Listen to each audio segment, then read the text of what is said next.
Buenas tardes, hermanos, que el Señor les bendiga. Pongámonos de pie, vamos a poner en manos de Dios este servicio. Oremos, hermanos.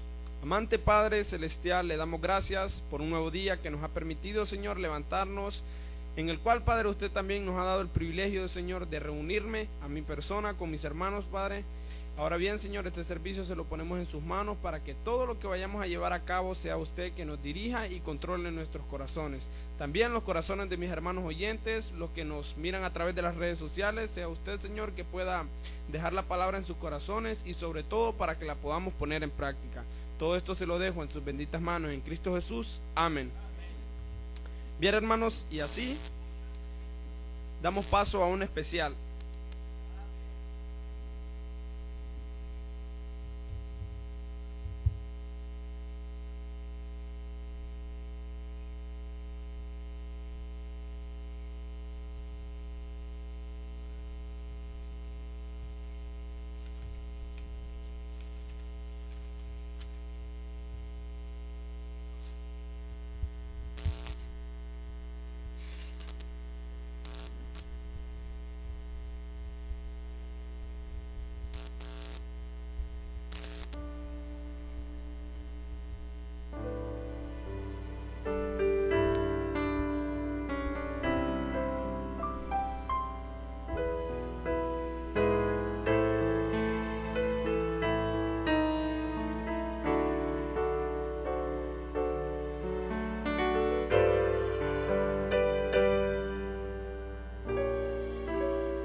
Gozar salvación, lugar hallarás allí,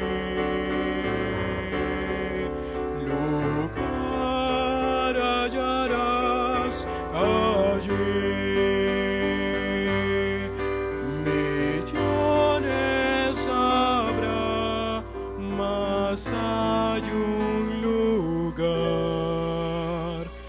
En la cruz hallarás lugar. La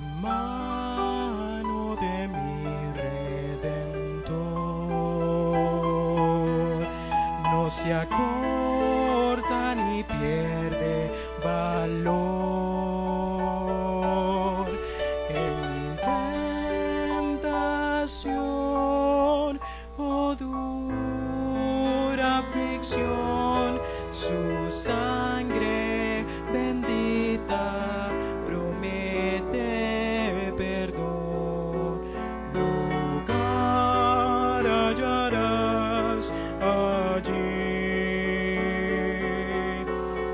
lugar hallarás allí. Millones habrá, mas hay un lugar. En la cruz hallarás lugar, lugar hallarás allí, lugar hallarás allí. Millones habrá, mas hay un lugar.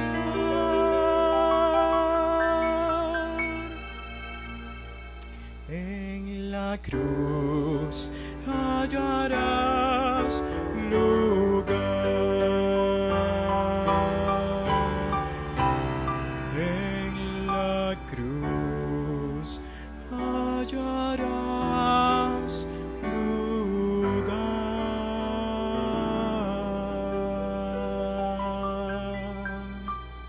Amén.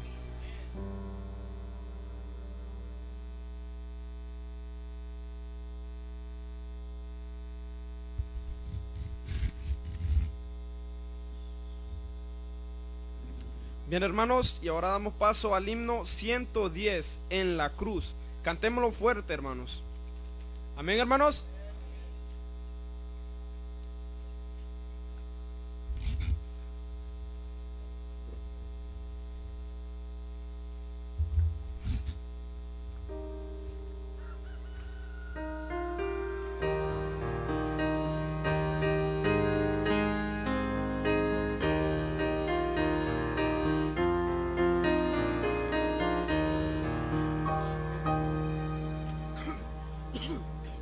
Bien, buenas tardes, hermanos, Dios les bendiga.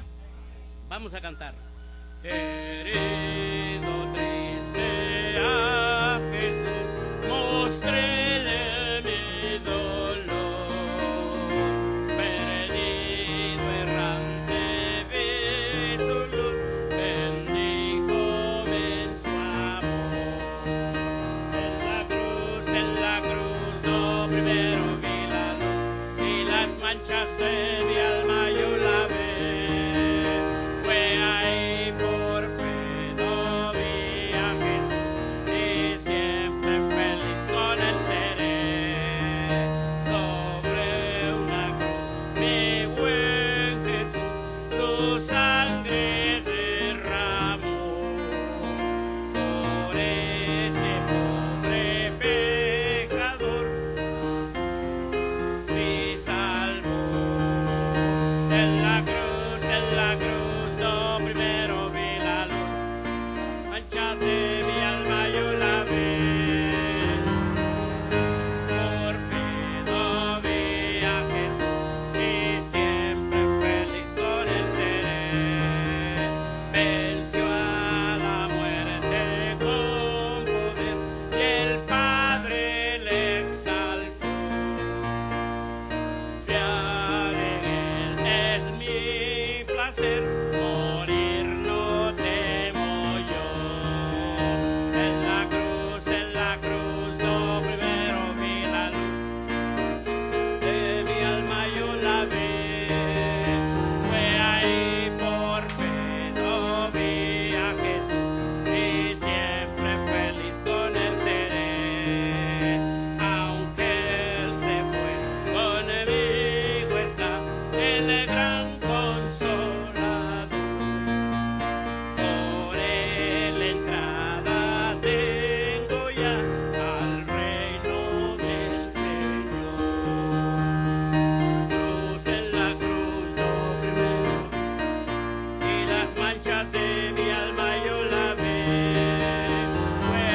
Bien, hermanos, antes de pasar al siguiente punto, quiero pedir a todos los hermanos, hasta los hermanos del Ministerio de Cocina, todos los hermanos, que nos vengamos a sentar aquí a escuchar la predicación de las primeras 4 palabras de nuestro Señor Jesucristo en la cruz. Ahora los dejo con nuestro pastor para lo siguiente, hermanos.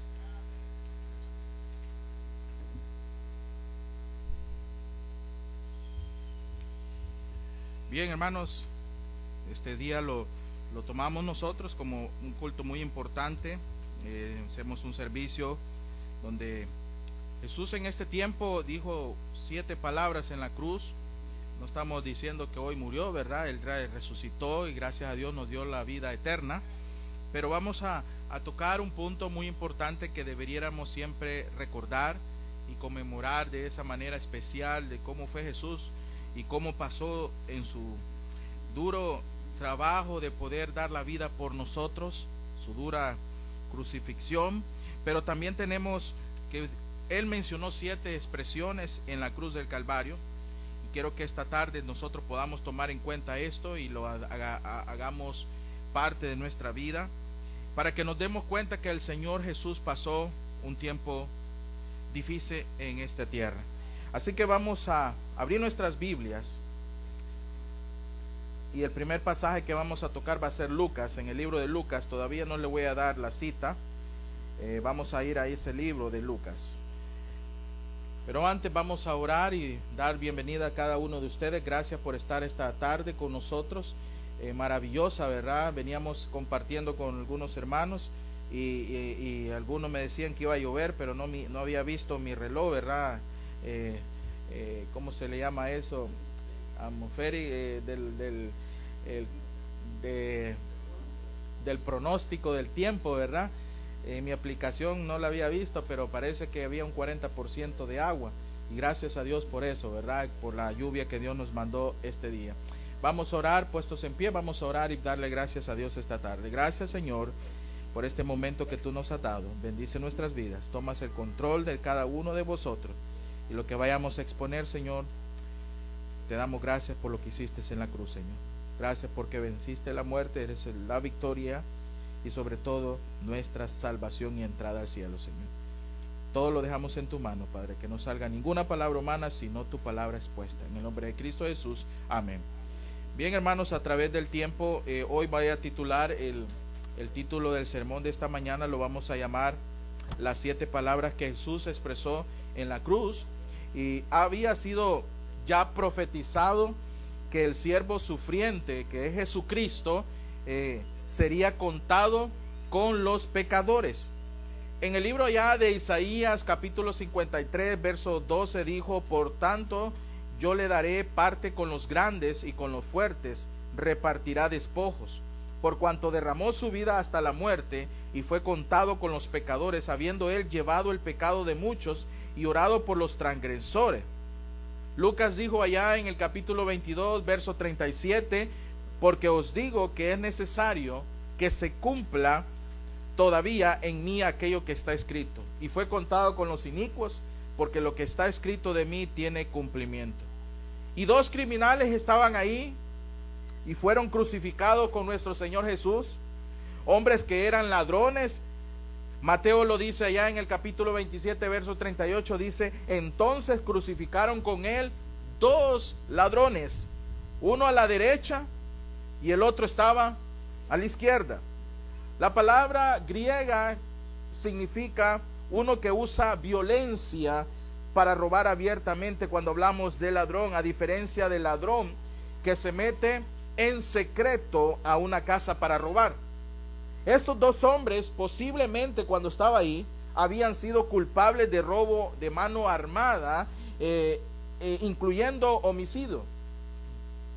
Cuando hablamos de la palabra calavera, el Gólgota, viene de la palabra latina que se dice calvaria, y en el griego es cranión, que es donde viene la palabra que nosotros conocemos en español que se llama cráneo, y en el arameo se le dice el Gólgota. Y entonces nuestro Señor Jesús fue llevado a ese lugar que le llamaban la calavera, el Gólgota. El Nuevo Testamento no da ninguna explicación de este nombre, el sitio bien puede haber sido o haber tenido la apariencia de una calavera, puede ser que sí, como aparece en el Calvario del Gordón en aquel tiempo, cerca de la puerta ya camino a Damasco con Jerusalén.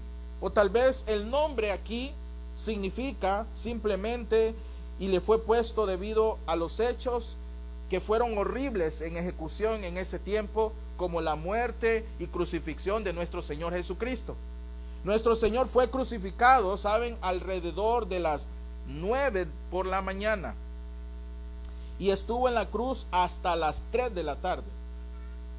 Él fue crucificado muy temprano, 9 de la mañana a las 3 de la tarde, estuvo ahí en la cruz, y desde el mediodía hasta las 3 hubo una oscuridad sobre toda la tierra. Dice la Biblia en Marcos 15:25, era la hora tercera cuando la crucificaron, y cuando vino la hora sexta, hubo tinieblas sobre toda la tierra hasta la hora novena. Y en ese momento Jesús habló 7 veces. Jesús habló 7 veces durante esas 6 horas terribles que estuvo en la cruz. Por eso miremos esta tarde las 7 expresiones, las cosas que Él dijo en la cruz del Calvario, que no fue fácil, y por eso nosotros tenemos entrada al cielo por la muerte y resurrección de nuestro Señor Jesucristo. Número 1, la primera expresión cuando Jesús estaba en la cruz del Calvario, Él expresó la primera expresión, la primera palabra, dijo: Padre, perdónalos, porque no saben lo que hacen. Vamos a Lucas capítulo 23. Lucas capítulo 23, hermano. El versículo 34.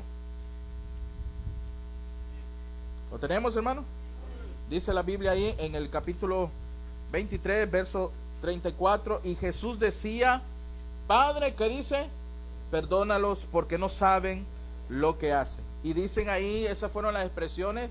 Estaban ahí y repartieron entre sí sus vestidos. ¿Qué estaban haciendo la gente que lo estaba crucificando?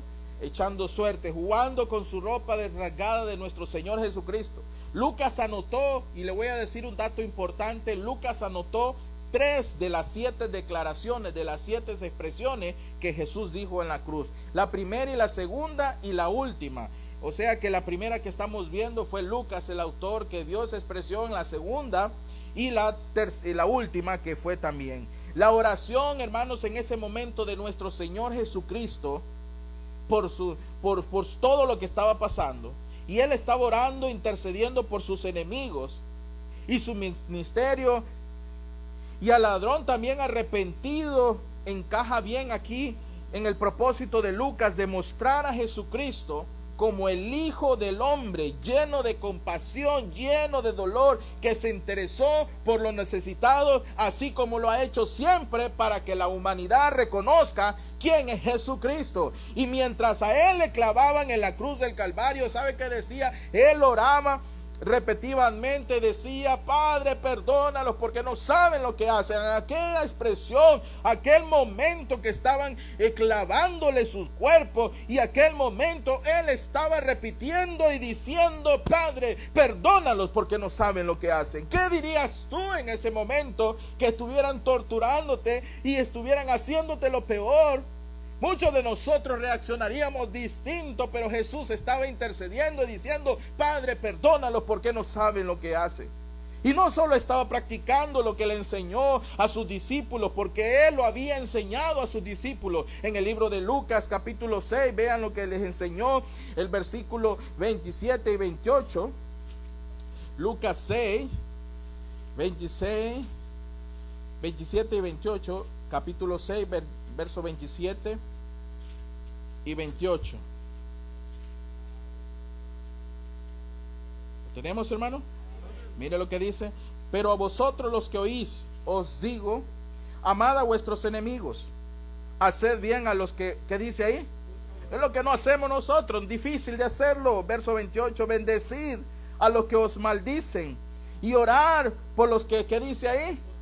Hermano, es importante comprender una enseñanza, una analogía, que hay que orar por aquellos que hablan de usted. Aquel que le dice que feo es el pelo de ese hermano, no importa, usted va a orar por él y va a decir: gracias, Señor, por todo lo que hiciste por nosotros. Si no, él estaba cumpliendo la profecía y oraba él por los transgresores. Lo dije al principio, Isaías le expresó en el capítulo 53, verso 12, cuando él dijo: por tanto yo le daré parte con los grandes, y con los fuertes repartirá, dice, despojos, por cuanto derramó su vida hasta la muerte, y fue contado, dice la Biblia, con los pecadores, habiendo él llevado el pecado de muchos y orado por los transgresores. Hermano, no debemos inferir o sacar una conclusión partiendo de esta oración que la ignorancia es la base para el perdón. No, hermano, o que los que pecaron contra Jesús automáticamente fueron perdonados debido a que Jesús oró por ellos. No es eso. Por cierto, que judíos, hermanos, y romanos ignoraban ellos la enormidad de su pecado, no se daban cuenta, pero eso no los absuelve de lo que hicieron con la muerte de nuestro Señor Jesucristo. La ley proveía un sacrificio por los pecados cometidos, por la ignorancia de cada uno de ellos, hermano, pero no había sacrificio por el pecado deliberado y presuntuoso aquí. En el libro de Éxodo capítulo 21 verso 14 dice esto: pero si alguno se ensorbeciere contra su prójimo y lo matare con alevosía, de mi altar lo quitarás para que muera. La intercesión de nuestro Señor pospuso. ¿Sabe qué intercedió? Esa frase, ¿por qué fue importante? Porque pospuso el castigo de Dios sobre la nación por casi 40 años, dándoles oportunidades adicionales para que fuesen salvos. Pastor, ¿cómo podemos saber esto? En el libro de Hechos, el mismo autor de Lucas, Hechos capítulo 3, libro de Hechos capítulo 3, versículo 17 al 19. Miren lo que dice su palabra. Hechos capítulo 3, verso 17 al 19. Dice ahí: mas ahora, hermanos, sé que por ignorancia lo habéis hecho, como también vuestros gobernantes. Pero Dios ha cumplido así lo que había antes anunciado por boca de todos sus profetas, que su Cristo había de padecer. Verso 19 dice: así que arrepentíos y convertíos para que sean borrados, ¿qué dice ahí? Vuestros pecados, para que vengan de la presencia del Señor tiempos, dice, ¿de qué? Y aún así la humanidad no quiere nada con el Señor. Él sigue diciendo: humanidad tiene que arrepentirse. Él dice en Juan 3:16: porque de tal manera amó Dios al mundo, que ha dado a su Hijo unigénito. ¿Quién es ese Hijo? El mismo Dios en Jesucristo encarnado, para darnos la vida eterna. Y lo hizo, y fue así. Y aún así Él sigue intercediendo para poder que cada uno de vosotros sigamos con la esperanza y que la humanidad pueda llegar al pleno arrepentimiento en Cristo Jesús. Él pidió: Padre, perdónalos porque no saben lo que hacen. Por eso es importante darnos cuenta que esa frase nos enseña la connotación de que en nuestros corazones debe de haber tanto amor y tanto perdón para poder discernir lo que realmente el Señor quiere para nosotros. El amor, la convivencia, la buena comunión y relación con Dios me hacen a mí entender: Padre, perdónalos porque no saben lo que hacen. Me hacen entender que yo debo de tener un corazón constricto y humillado, y sobre todo lleno de amor y de arrepentimiento. Por eso no debe haber en el cristiano actual ningún dolor, ningún resentimiento, ningún odio, ninguna ira, ningún pleito, ninguna cosa que sea desagradable a Dios, sino todo aquello que habla y expresa como el Señor lo dijo: Padre, perdónalos porque no saben lo que hacen. Él es nuestro Dios. Muchos hoy en día, ¿qué están haciendo? Dedican su tiempo más al mundo que a poder glorificar el nombre. Otros están agarrados en la cocina todavía. ¿Por qué no lo hicimos ayer? ¿Por qué no cocinamos en la madrugada, hermanos? ¿Por qué no lo hicimos temprano? Pero todos tenemos malas decisiones. Y es importante reconocer lo que Jesús dijo en la cruz. Amén, hermano. Primera frase, ¿cuál era? Padre, la segunda expresión que él dijo en la cruz: de cierto te digo que hoy estarás conmigo en el paraíso. Lucas capítulo 23, verso 43, mire lo que dice. Entonces Jesús le dijo: de cierto te digo que hoy estarás conmigo en el paraíso. Pero quiero que antes de seguir con ese versículo, leamos el versículo anterior de 43. Mira lo que dice. Y dijo a Jesús: acuérdate de mí cuando vengas. El ladrón le habló a Jesús, invocó. Romanos 10, 9 y 10, o Romanos 13, 10, 13 dice: cualquier que invocar el nombre del Señor, dice, ahí se aplica un concepto de necesidad. Y Lucas fue expresando por la providencia de Dios que Jesús fuera crucificado entre dos ladrones, porque esto le dio a ambos igual acceso al Salvador, ¿cierto sí o no? Dos tuvieron la oportunidad de poderse salvar, los dos. Ambos podían leer allí el rótulo que colocaron al Señor, escrito por Pilato, que decía: este es Jesús de Nazaret, rey de los judíos. Y ambos ahí, esos ladrones, pudieron contemplarle mientras amablemente daban su vida por los pecados del mundo. Ambos tuvieron la oportunidad. Uno de los ladrones imitó la mofa, se rió, dijo ese gesto de burla con la finalidad de reírse totalmente de lo que estaba sucediendo ahí y de los dirigentes religiosos, y le pidió ahí a Jesús que le rescatara de esa cruz ese ladrón. Pero el otro tuvo ideas totalmente diferentes al que estaba al lado también.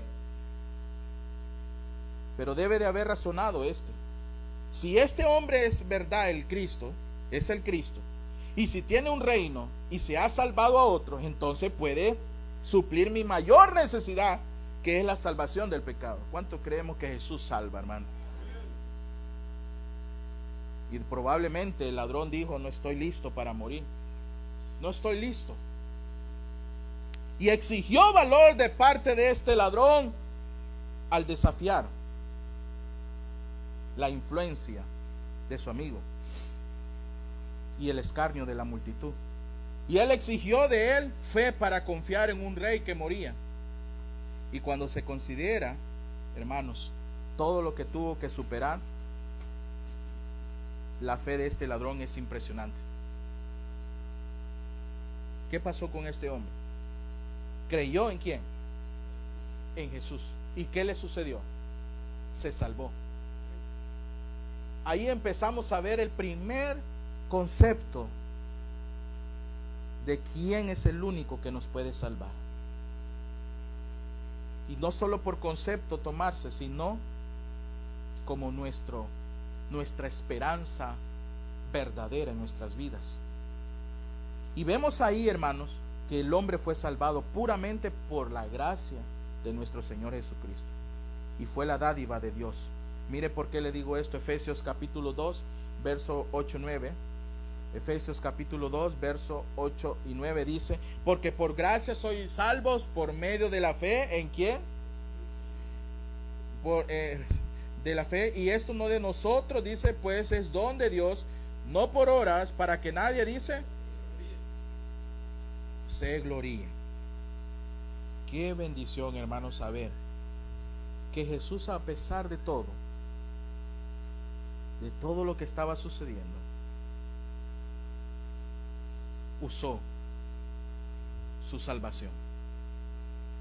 No la merecía este ladrón como tú y yo no la merecemos, hermano.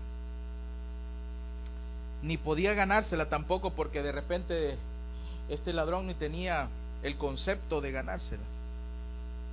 Su salvación fue personal y segura. ¿Cuántos lo creen que sí? Fue garantizada por la palabra de nuestro Señor Jesucristo.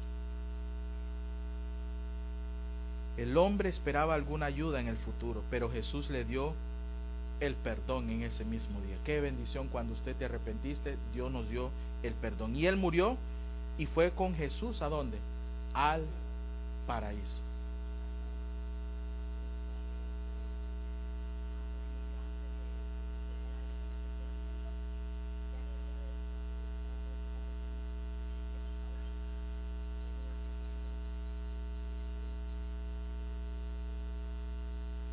Ya Dios había profetizado todo lo que iba a suceder con la crucifixión.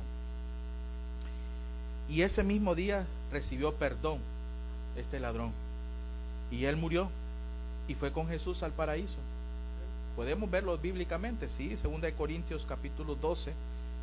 2 Corintios capítulo 12, verso del 1 al 4. Mira lo que dice Pablo de esto. 2 Corintios capítulo 12, verso del 1 al 4. Ciertamente no me conviene gloriarme, pero vendré a las visiones y a las revelaciones del Señor. Conozco a un hombre en Cristo que hace 14 años, si en el cuerpo no lo fue, no lo sé, si fuera del cuerpo no lo sé, Dios lo sabe, fue arrebatado hasta el tercer cielo. Y ese es Pablo. Y conozco a tal hombre, si el cuerpo o fuera del cuerpo no lo sé, Dios lo sabe, que fue arrebatado al paraíso. ¿De quién está hablando ahí? Del ladrón, ¿verdad? Donde oyó palabras inefables que no le es dado al hombre que dice ahí. ¿Se fijaron cómo lo relaciona Pablo a esto? Hay que notar que los que estuvieron en el Calvario ahí, hermanos, cumplieron la profecía del Antiguo Testamento con lo que hicieron cuando echaron suertes por la ropa de nuestro Señor Jesucristo. Ya se había dicho esto en el libro de Salmos capítulo 22. Miren ahí verso 18, hermanos. Salmos 22, 18, miren lo que dice. Salmos capítulo 22, verso 18. Dice: repartieron entre sí mis vestidos y sobre mi ropa, dice, echaron suerte. Se burlaron de nuestro Señor Jesucristo y le ofrecieron vinagre también para beber a él. Si usted mira en el Salmo 69 también, hermanos, Salmos 69, vamos al Salmo 69, verso 21, mire lo que dice. 69, 21 dice: me pusieron además hiel por comida y en mi sed me dieron a beber. ¿Qué dice ahí? Dios seguía en su rostro y su verbo seguía en control, hermano. Jesucristo estaba dando la vida por nosotros. Y es una gran bendición. Por esa razón, el hecho de mencionar la frase que Jesús dijo, es que usted y yo debemos de estar agradecidos por ese Dios todopoderoso que nos perdonó y nos salvó. ¿Saben qué hacían? Como lo hemos explicado en estos domingos atrás, a los que crucificaban. Los romanos rompían las piernas también para que la muerte pudiera aligerarse más y sufriera más. Nuestro Señor Jesús pasó todo eso, un dolor terrible. Los judíos, la ley judía solo permitía latigar a una persona 39 veces. Y ese látigo era un látigo que cuando usted pegaba y secaba de nuevamente, regresaba el látigo, venía arrancando piel y sangre. Y a Jesucristo rompieron esa ley los romanos. Fueron más de 39 veces. Fue escupido, fue humillado. Y él dijo que desde ahora estarás conmigo en el paraíso. Ahí vemos la bendita palabra cumplida, donde nosotros, cuando creemos en el Señor Jesucristo, somos salvos y tenemos la vida eterna. Amén, hermano. Y él expresa una tercera frase en la cruz del Calvario. Número 3. Mujer, he ahí tu hijo. Miren el libro de Juan, capítulo 19. Juan, capítulo 19. Verso 26.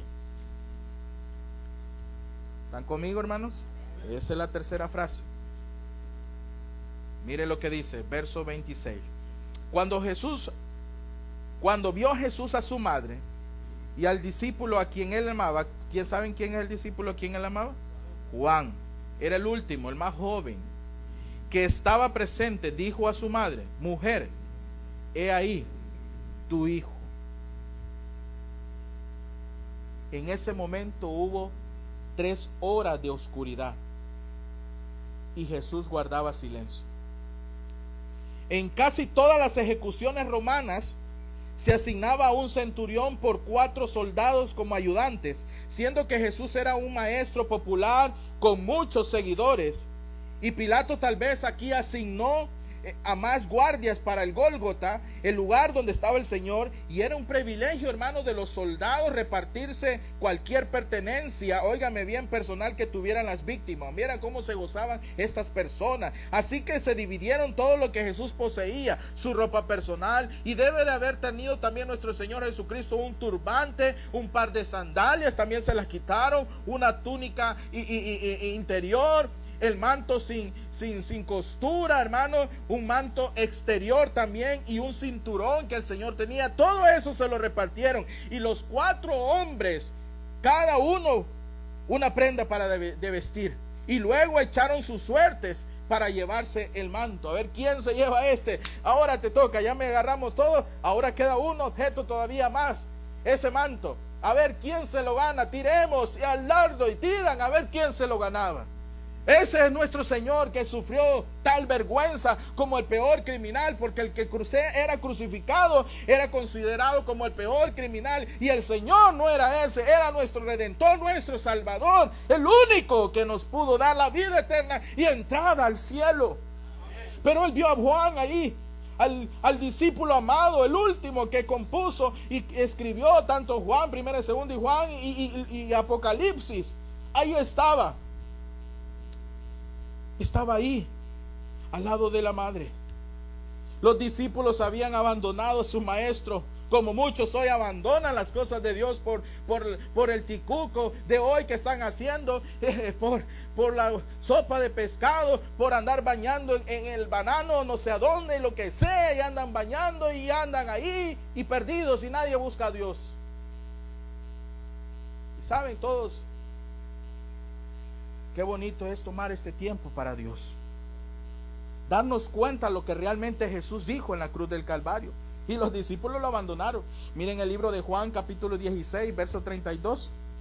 Juan 16, 32, mire lo que dice: he aquí la hora viene, y ha venido ya, en que seréis esparcidos. Mire, les dijo el Señor a cada uno por su lado, y me dejaréis solo. Mas no estoy solo, porque el Padre, ¿qué dice ahí Jesús? Y miren Juan 18, 8, ¿qué dice? Respondió Jesús: os he dicho que yo soy, pues si me buscáis a mí, dejar ir a estos. Óigame bien, con la excepción de Pedro y Juan durante la audiencia ante el sumo sacerdote, porque usted ve ahí el capítulo 18 de Juan, el versículo 15, mire lo que dice ahí, con la excepción de lo que estoy diciendo, y seguían a Jesús Simón y ¿quién más? Y Pedro y otro discípulo ahí. Y este discípulo era conocido del sumo sacerdote, y entró con Jesús al patio del sumo sacerdote. Mire más el 16, más Pedro estaba afuera a la puerta. Salió pues el discípulo que era conocido del sumo sacerdote y le habló a la portera e hizo entrar a Pedro. Entonces la criada portera dijo a Pedro: ¿no eres tú también de los discípulos de este hombre? Dijo él. ¿Qué dice él? No lo soy. Ay, cuántos traidores tenemos en la iglesia bautista. ¿Soy cristiano? ¿Vas al culto? No, es que voy para ahí. ¿Y por qué va tan formal? No, es que allá, es que mira, tengo que andar bonito hoy. Y estaba en pie los siervos y las alguaciles, mira, que habían encendido un fuego, porque hacía frío, y se le calentaban, y también con ellos estaba Pedro en pie calentándose. Jesús había sido golpeado, había sido abandonado, y Juan estaba ahí en la cruz del verso 26 del capítulo 19. Pero había un grupo de amorosas y fieles mujeres que estaban junto a la cruz de Jesús. Miren el verso 25, que dice. ¿Están conmigo, hermano? Estaban junto a la cruz de Jesús. ¿Quién estaba ahí? Su madre y la hermana de su madre, María, mujer de Cleofas, y María Magdalena. Eran 4, su madre María, la hermana de su madre, creyéndose que esa mujer era Salomé, mujer de Zebedeo, y por ende la madre de Jacobo y Juan. María, mujer de Cleofas, o sea, mejor como Clopas, y María Magdalena. Y le voy a decir algo. Vemos ahí que las primeras palabras de Jesús desde la cruz, recordadas por Juan, fueron dirigidas a su mamá. Cuando vio Jesús a su madre y al discípulo a quien él amaba, que estaba presente, dijo a su madre: mujer, he ahí tu hijo. Miren el verso 26. Cuando vio Jesús a su madre y al discípulo a quien amaba, que estaba presente, dijo a su madre, ¿qué dice ahí? He ahí tu hijo. Jesús había orado pidiendo perdón por los que le crucificaron. ¿Se acuerdan allá la primera? Él había dado promesa y esperanza a quién? A un ladrón, petinente y moribundo también. Segunda expresión. Pero ahora su mirada ahora estaba fijamente ¿a dónde? ¿A quién estaba puesta su mirada? A su madre. Y esto lo que confirma la experiencia humana que tiene cada uno, que a medida que la muerte se estaba acercando a nuestro Señor Jesucristo, Él estaba en el interés del moribundo y se va estrechando hacia los más cercanos y queridos, y en esa ocasión estaba su madre ahí.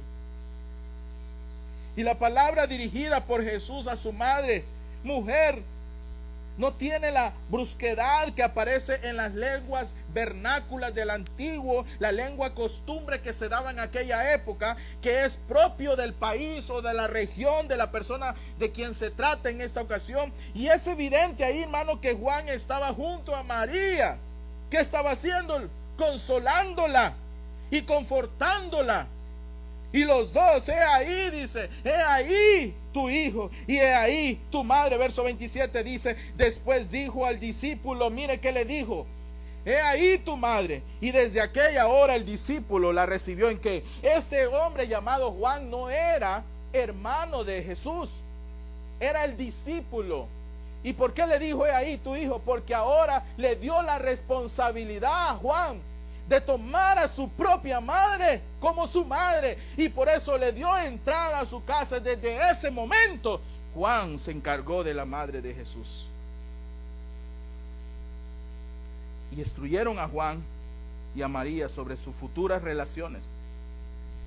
Juan tendría que cuidar la madre de Jesús, y desde aquella hora, dijo el discípulo, el verso 27, el discípulo la recibió. ¿Quién? Sí, ya no estaba José.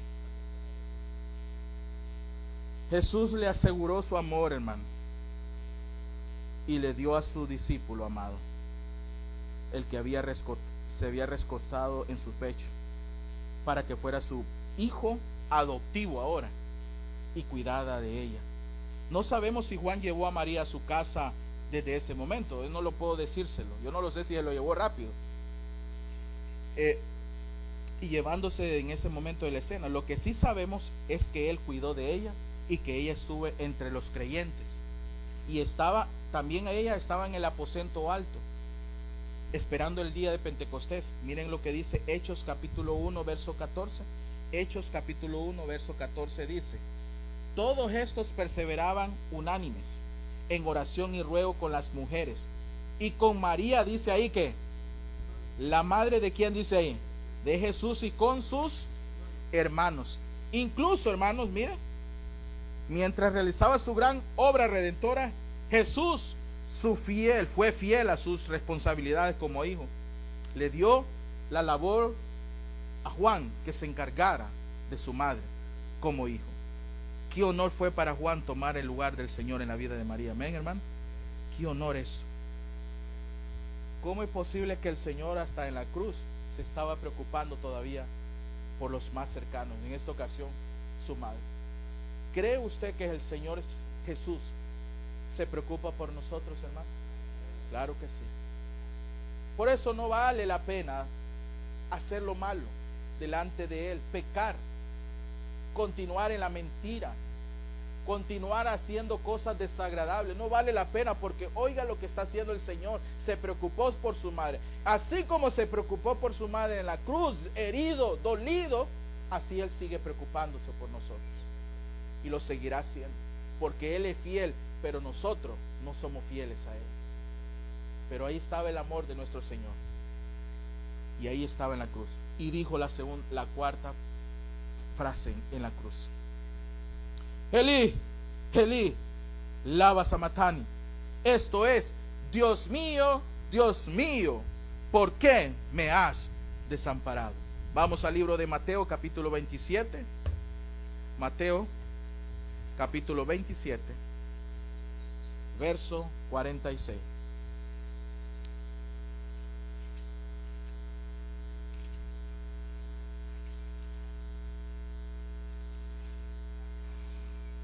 ¿Lo tenemos, hermano? Mire lo que dice el verso 46. Cerca de la hora novena, Jesús clamó a gran voz diciendo: Elí, Elí, lama sabactani. Esto es: Dios mío, ¿por qué me has desamparado? Después de las 3 horas de oscuridad, se levantó. Entonces Jesús exclamó, estaba dolido y dijo: Dios mío, ¿por qué me has desamparado? Esta fue una cita que él dijo directamente del libro de Salmos capítulo 22, verso 1. Mire lo que dice: Dios mío, el Salmo 22, 1. ¿Por qué estoy perdido? Me has desamparado. ¿Por qué estás tan lejos de mi salvación y de las palabras de mi clamor? Fue durante el tiempo de oscuridad que Jesús fue hecho pecado por nosotros. Pablo en el libro de 2 de Corintios 5:21 dice: al que no conoció pecado por nosotros, lo hizo pecado para que nosotros fuésemos hechos justicia de Dios en él. El Padre lo había abandonado, decía el Señor. Esas tinieblas eran símbolo del juicio que sufrió nuestro Señor cuando fue hecho maldición por nosotros, como lo dijo Pablo en el libro de Gálatas capítulo 3, verso 13. Cristo nos redimió de la maldición de la ley, hecho por nosotros. ¿Qué dice la Biblia? Maldición, porque está escrito: maldito todo el que es colgado en un madero. El libro de Salmos capítulo 22 verso 2 dice: Dios mío, clamó de día y no respondes, y de noche y no hay para mí reposo. Y sugiere un periodo en ese momento de luz y un periodo de tinieblas. Y el Salmo 22:3 dice: pero tú eres santo, tú que habitas entre las alabanzas de Israel. Y aquí enfatiza ahora la santidad de Dios. ¿Cómo pudo un Dios santo ahora mirar favorablemente a su hijo que había sido hecho pecado? Jesús dijo esas palabras, querido amigo y hermano, en hebreo, y los espectadores no la entendieron, porque él mencionó ahí y dijo Elí en hebreo: Elí lama sabactani, que eso es: Dios mío, ¿por qué me has desamparado? Apréndasela, hermano, para que aprenda hebreo. Amén, hermano. Y él exclamaba. ¿Y saben qué pensaba la gente que estaba alrededor? Que estaba pidiendo ayuda. Ayúdame, ayúdame. No estaba hablando de eso. Si hubieran escuchado con atención y consultado al libro de Salmo 22 en su totalidad, ellos hubieran comprendido la verdad de lo que nuestro Señor decía. Dios quiere lo mejor para nosotros. ¿Cuántos lo creen, hermano? Y solamente en Él podemos alcanzar la victoria. Hoy estamos aquí no por religiosidad. Estamos aquí porque queremos aprovechar este tiempo para recordar las palabras que el Señor dijo en la cruz. Sé que usted en casa no hubiéramos estado haciendo nada, pero hoy aprendimos 3, 4 expresiones que el Señor dijo en la cruz. Vamos a quedar aquí y vamos a dar un momento de break y nos vamos a detener. En la segunda parte vamos a continuar con nuestra transmisión de esta tarde. Dios te bendiga.